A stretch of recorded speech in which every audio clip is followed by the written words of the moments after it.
আজকে আমি বানিয়ে ফেলছি একদম সহজে গোলাপজাম, মানে দোকানের মতো গোল গোল নরম মিষ্টি, কিন্তু বাড়িতে বানিয়ে ফেলছি।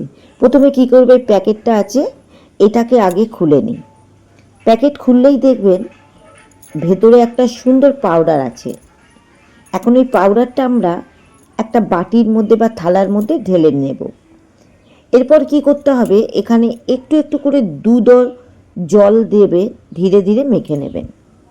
কিন্তু একটা কথা, এটা রুটির মতো মাখার মতো জোরে জোরে কিন্তু মাখবেন না, না হলে গোলাপজাম রেগে গিয়ে কিন্তু শক্ত হয়ে যাবে। তাই আস্তে আস্তে ভালোবাসা দিয়ে মেখে নিন। একটু নরম ডো তৈরি করে হয়ে গেছে।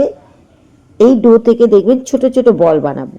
মনে রাখবেন ফাটল যেন না থাকে, কারণ ফাটল থাকলে কিন্তু তেলে পড়ে বলবে আমি আর গোলাপজাম থাকবো না, আমি ভেঙে গেলাম। এখন কড়াইতে তেল দেবেন। তেলটা একদম বেশি গরম না, আবার ঠান্ডাও না, মাঝারি। তারপর গোল গোল করে বলগুলো তেলের মধ্যে ছেড়ে দেবেন। ধীরে ধীরে লালচে ব্রাউন হয়ে যাবে, দেখবেন মনে হবে ওহ একদম দোকানের মতো। শেষে সবচেয়ে গুরুত্বপূর্ণ কথা, আমরা এত কষ্ট করে যে বানালাম, এবারে কিন্তু একটু আমরা চিনি শির মধ্যে ফেলে দেব।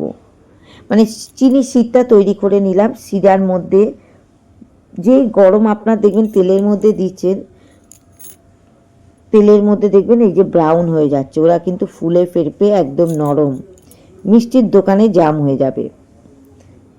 তৈরি হয়ে গেল, দেখুন এগুলো পুরো ভাজা ভাজা হচ্ছে, ব্রাউন হচ্ছে। আমরা তেলের শিরার মধ্যে কিন্তু দিয়ে দিলাম।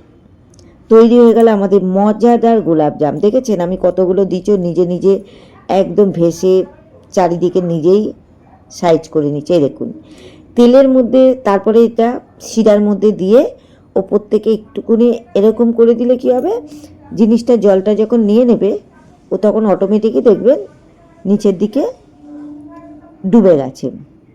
তারপরে দেখুন এই যে আমরা তৈরি করে দেখুন গোলাপজাম নরম তুলতুলে সুন্দরভাবে ঘরে বানিয়ে নিলাম।